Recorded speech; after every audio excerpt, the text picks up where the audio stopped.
Identifying rough diamonds at home can be challenging, especially because many natural stones closely resemble diamonds. However, there are a few simple tests you can safely try at home to get a basic idea of whether a rough stone might be a real diamond or not. These methods are not 100% conclusive, but they are useful as first checks before consulting a professional. 1. Water test, density test. One of the easiest ways to test a rough diamond at home is using plain water. Diamonds are very dense compared to most fake stones. How to do it? Fill a clear glass with water. Gently drop the rough stone into the glass. Observe what happens. Results.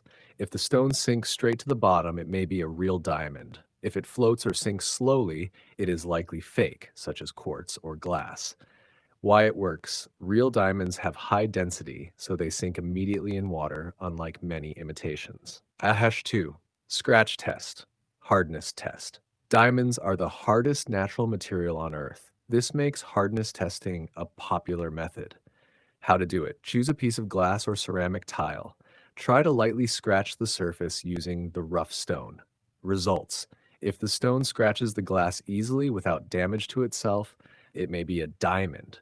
If it cannot scratch the surface or gets damaged, it is not a diamond. Important note, this test can damage both the stone and the surface. Use caution and avoid testing valuable items. Tasher final advice. These two home tests can help you eliminate obvious fakes, but they are not definitive.